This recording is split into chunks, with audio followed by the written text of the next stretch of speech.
Coming up next, a ferocious windstorm blew through Center County last weekend. We talk with first responders and residents. And State High was locked down earlier this week, and some parents are criticizing the school district's communication. We knew everybody was safe because that was our priority at that time. The Center County Report starts now.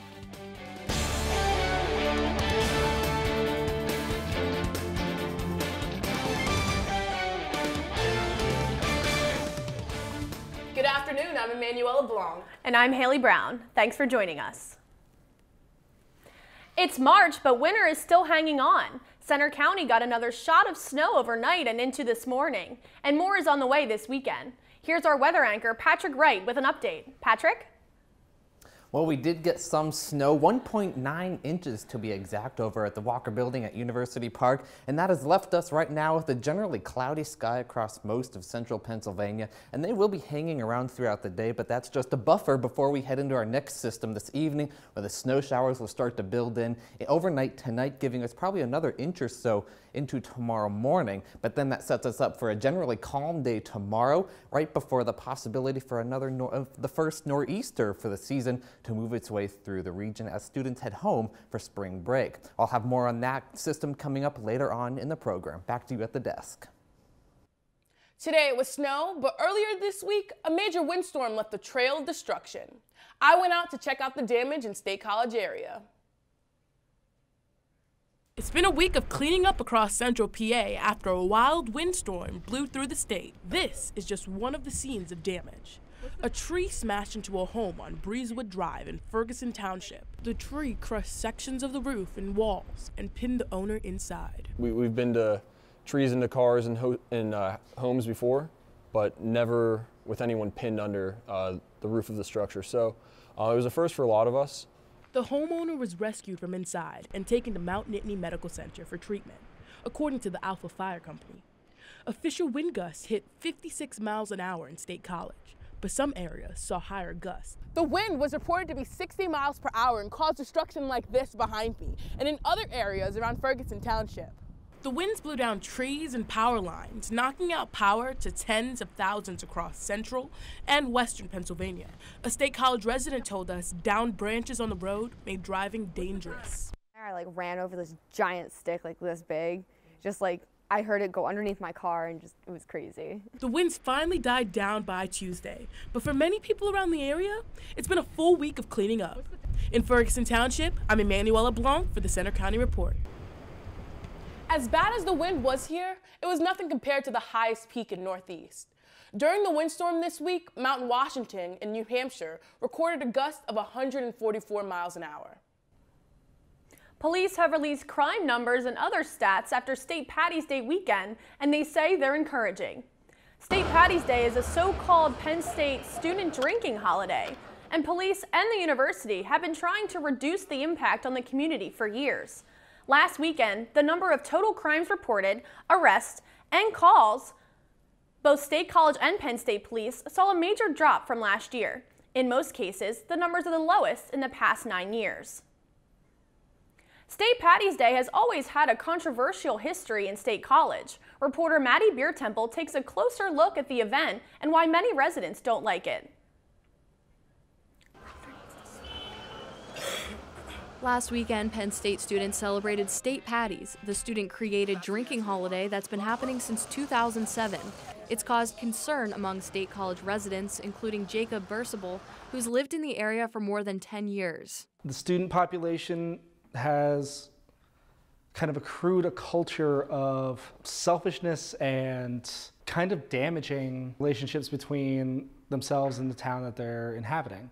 This year's crime statistics from the State College and Penn State police departments show big declines since 2011, including 315 calls for service, 61 arrests, and 3 DUI arrests, down from 16 in 2011. State College police even sent a letter to downtown apartments like this one, asking residents not to invite guests over, serve alcohol to minors, or play music too loudly. But Charlotte Elwell, a Penn State junior who lived downtown last year, says students are not to blame. They know they're living in a college town and it's a giant university, so they kind of have to expect that and somewhat tolerate it. Dan Murphy has a stake in both sides. He's the director of Penn State's new student orientation and also a borough councilman. To Murphy, weekends like State Patties strain resources and hurt the community. It threatens the safety of the community, the members of the community, the infrastructure of the community. It threatens local businesses. It taxes our hospitals and our emergency response units. Murphy says he hopes the day eventually phases out, but for junior Sarah Nyland, it's just part of living in State College. You know, if you're living in a college town, it's kind of something you kind of have to expect. It's a package deal. In State College, I'm Maddie Beertemple for the Center County Report. State College police say the total crimes from the weekend were considerably lower than last year. The search for a new Penn State police chief is underway after Keith Morris resigned effective yesterday. Morris was only in the job for 2 years. He said he's leaving to pursue other opportunities and spend more time with his family. He supervised 22 Penn State campuses. The university has started a nationwide search to find his replacement. State College police were called to the high school this week after a 911 call about a possible gun threat on campus.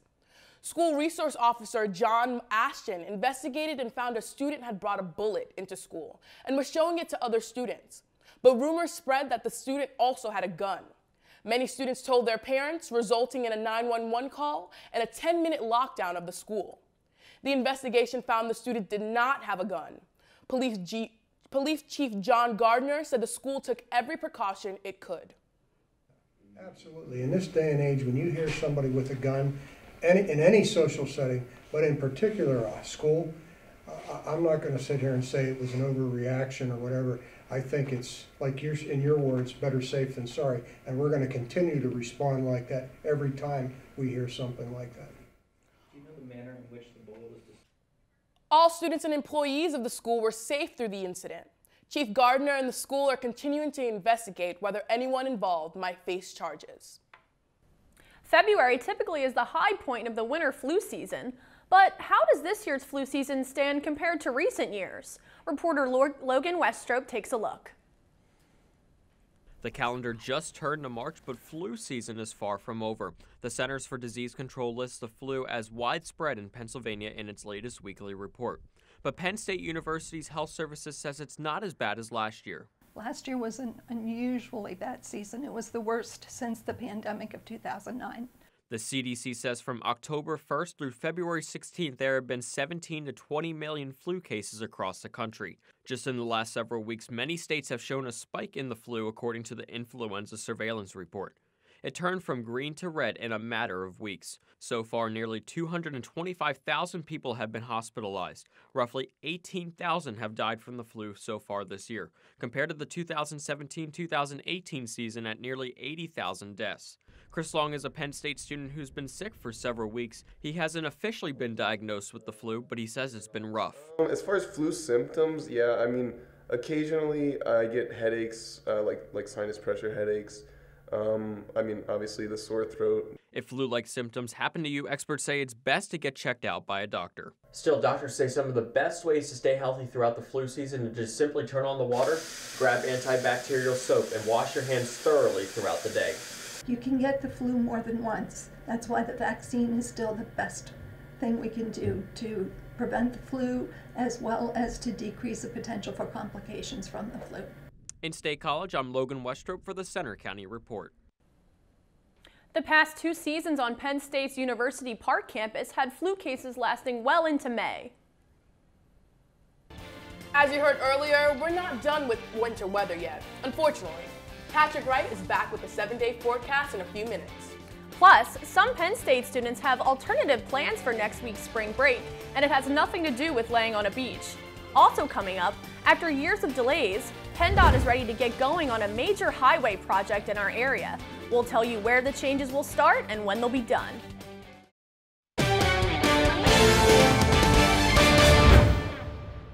A major road project in Center County that's been delayed for years is finally set to start this year. Tyler Olson is live. Tyler? Thanks, Emanuela. The I-80, I-99 interchange project had been delayed for about 10 years until last summer when PennDOT got about $35 million in federal funding for the project. The lack of a high-speed interchange between 80 and 99 causes traffic to back up out onto the interstate at off-ramps and clogs up travel lanes, especially on Penn State game days. Tuesday night, the Center County Metropolitan Planning Organization hosted an open house at the Patton Township Municipal Building to discuss updates on the I-80 I-99 interchange project. The MPO invited PennDOT officials to their meeting to alert residents that work on the project will start soon. We wanted to make sure that the people, especially the people that it affected in Marion and Spring Township, knew exactly what was going on. The MPO suggested we come here also to give the same information so people understood, hey, we're moving with the project, we're moving ahead. When completed, a new high-speed interchange will allow drivers to go between 80 and 99 on ramps that permit speeds between 45 and 50 miles an hour. The local access interchange between I-80 and Jacksonville Road will move a couple miles east to separate the local traffic from interstate traffic. There will also be a project to improve Jacksonville Road itself. Center County Commissioner Mike Pipe says that one of the most important parts of the project will be the phasing of it so drivers can still use the roads while improvements are made. So it'll be a engineering feat. I mean, they can build it, no question about that. The true challenge is going to be how they're going to phase it, what's going to be first, what's going to be second. The local access interchange will be bid in May 2020. Then 2 years later, the high-speed interchange will be bid in March 2022, as well as the Jacksonville Road Betterment project that goes between the two. Officials estimate the work will be complete around 2025. Changes will start right here at 80 West and Jacksonville Road in 2019 with a safety project. First, workers will lengthen this off-ramp behind me to prevent backup onto I-80 from Jacksonville Road, and they'll also take some dirt off this embankment so drivers can see what's coming around this curve. Reporting live in Bellefonte, I'm Tyler Olson for the Center County Report.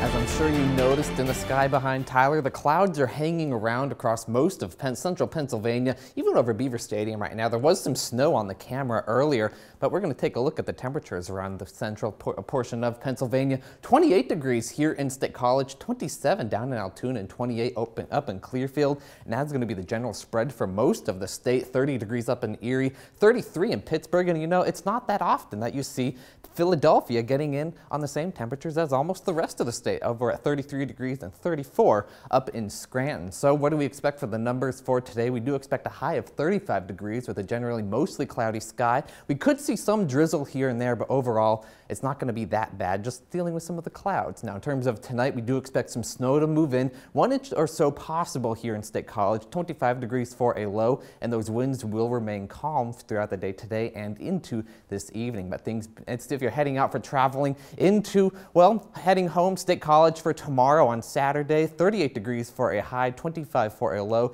You could see some AM snow showers, but then if you're heading to some destinations like Boston, 34 degrees with some snow tomorrow. New York and Philadelphia will be getting in on the rain and snow action with temps in the lower 40s, and then Pittsburgh getting in on some of the partly cloudy skies here over in Pennsylvania. But we do have another system moving in by Sunday afternoon, so if you're trying to travel, get out by Sunday morning because we could see a mess on the roads because we have a chance for our first nor'easter moving into the area, but then moving quickly out of the area by 7 a.m. Monday. So we don't expect too much snow at the moment with this, but the systems are could see some decent snow on the immediate East Coast. Now in terms of the rest of the forecast, well, the 7-day forecast looks like this. We do see the temperatures drop right after that nor'easter to temperatures in the mid-20s and then lows getting into the low teens as we start off spring break here in State College. So you may not be able to see spring here in central Pennsylvania, but if you're going other places like Miami, I checked some of the numbers. 78 degrees this weekend and even getting into the 80s next week. Oh, wow, must be nice. Speaking of warmer weather, a group of Center County Report student journalists are heading to Puerto Rico today to get a close-up look at recovery efforts after Hurricane Maria. The storm devastated the island a year and a half ago. Tonight, 18 students from Penn State's international reporting class will arrive on the island and spend 9 days reporting on the hurricane recovery and other news issues there. Their stories will become a part of a special TV program that will air on WPSU TV in the spring. Now here's Haley Curtis with sports. Penn State men's basketball is on a roll. They had a huge upset this week against Maryland. More on basketball next in sports. Also coming up, Penn State football is hitting the weight room to train for the upcoming season. We will have an inside look after the break.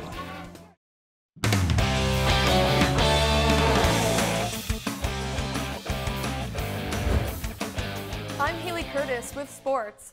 Football season is months away, but the NFL Combine is taking place this weekend, and some popular former Penn State players are there. So is our reporter Hannah Mears. She's in Indianapolis with a look at what's going on.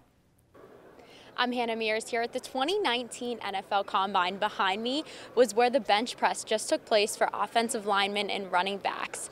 3 Penn Staters competed today, including Ryan Bates, Connor McGovern, and Miles Sanders. They also went through some extensive interviews with coaches as well as the media. Some interesting questions being asked, one in particular to Connor McGovern, asking what type of fish he would be, in which he responded, a swordfish. So there's a lot that goes on behind the scenes of the Combine, and 4 more Penn Staters will be going throughout the week.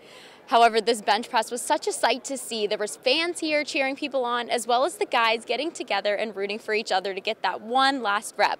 I'm looking forward to all the events that are going to take place tomorrow over in Lucas Oil Stadium. For the Center County Report, here at the 2019 NFL Combine, I'm Hannah Mears. Thanks, Hannah. As Penn State football alumni take on the Combine, current Nittany Lions are busy hitting the weights and preparing for next season. Some of the team and coaches gathered yesterday in the Lash building to complete drills and max out on the weights. Music blaring, teammates cheering, and encouraging words from coaches echoed throughout the entire workout. 7 great weeks, and what we did with this program this winter was did stuff to prepare you for spring ball. So it's got to transfer to the field. Dwight Galt advises the guys to eat right, sleep right, and come in and bust it out just like they did all winter long. The next time you'll see the Nittany Lions in action at Beaver Stadium will be on April 13th for the annual Blue and White game. The Nittany Lions men's hockey team is in South Bend tonight to take on Notre Dame in the final series of the regular season. Penn State is coming off a split at home with Wisconsin and needs to find success this weekend heading into the postseason. Reporter Tommy Butler has more. The Penn State men's hockey team is coming off a surprising split with Wisconsin this past weekend. The Nittany Lions dominated on Friday night, winning 8-2. Senior day was the opposite story, as the Badgers peppered the net, winning 7-3. It was the 5th time this season that Penn State couldn't complete a sweep. Head coach Guy Godowski says consistency has been the biggest crutch for the Nittany Lions. It's a really difficult thing to bottle, and that's an aspect of our team and maybe our culture. I'm not sure which, that we're really trying to figure out. Penn State's rank dropped to 18th in the country following their split with Wisconsin this last weekend. They're 5th in the Big Ten, 1 spot away from hosting the first round of the Big Ten tournament here at Pagula Ice Arena. At minimum, Penn State needs a win and a tie in South Bend for senior night not to be the last game in Pagula this season. I don't know why it didn't work as well on Saturday.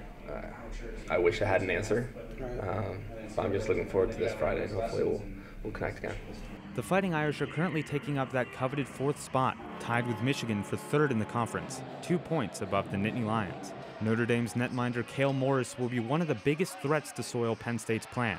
He's saving shots at a 92.7% clip. From University Park, I'm Tommy Butler for the Center County Report. The puck drops for Game 1 of the series tonight at 7. Penn State men's basketball is heating up after the 3rd straight win, blowing past number 17 Maryland on Wednesday night at the Bryce Jordan Center. The Nittany Lions beat the ranked Terps 78-61. Lamar Stevens was the top scorer of the night with 24 points. It was Stevens' 31st career 20-point game. He said Miles Dredd was a big part of getting the offense off to an early lead. It's always good to have a guy like Miles that, gets hot early. It sets the tone. It kind of gives everybody a boost of confidence. But like I always said, Miles works hard, so I kind of expect stuff like that from Miles. Freshman Miles Dredd got the Lions off to a quick start with 2 3-pointers in the first 3 minutes. He finished 3 of 8 from downtown with 17 total points and 32 minutes on the floor. The Nittany Lions are on the road this weekend. They take on Wisconsin tomorrow in Madison. Then it's off to New Jersey to play Rutgers next week. The undefeated Penn State baseball team is in Bradenton, Florida this weekend, taking on Duke. After practices at Medler Field, the Nittany Lions are off to a hot start down south with a 6-0 record. Junior Gavin Homer hit a walk-off home run in the 11th inning during one game of Sunday's doubleheader to secure a 5-4 win. We're just hoping to continue the success and just keep building off of the momentum that we've established so far. Rotation this weekend will be the same as the last, with Dante Biasi for the first game, Bailey Dees for the second, and Eric Mock for the last game. First pitch today against Duke is at 4. The road trip continues next week against UCF in Orlando. That's all I have for sports. Now back to you at the desk. Thanks, Haley. With spring break starting, many Penn State students will be leaving campus for the week. While some students will be relaxing next week, others will be giving back to the community. Find out how after this break. For many universities like Penn State, next week is spring break. And while some students are heading out of town to go home or on a beach trip, one group of Penn State students has a unique destination and mission ahead of them. Reporter Amanda Mitchell explains. Brianna Gall is one of many Penn State students traveling on her spring break, but she won't be basking and relaxing in the sunshine. As an aspiring physician's assistant, Brianna is working with 14 other Penn State students with Global Medical Brigades. Their next stop? Honduras. She's been preparing for her departure for the last 3 months. I spray my clothes with this special permethrin spray, and it's just some more precautions against different bugs and different diseases like Zika. This is just one of the many things she had to do to prepare for the excursion.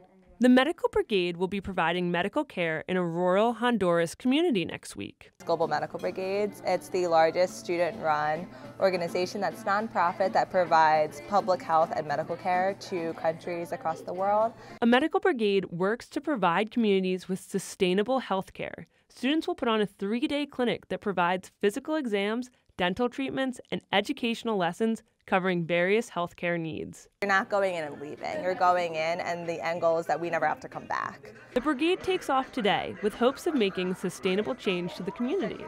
I'm Amanda Mitchell for the Center County Report. The club will leave tonight at 9 for the Newark airport, spending the next 6 days in Honduras. That's all for today's newscast. You can find more of our stories on our website, centercountyreport.com. And you can follow us anytime for breaking news on our Twitter feed. That's at Center County REP or on our Facebook page. We also have a Center County Report Instagram. Have a good weekend.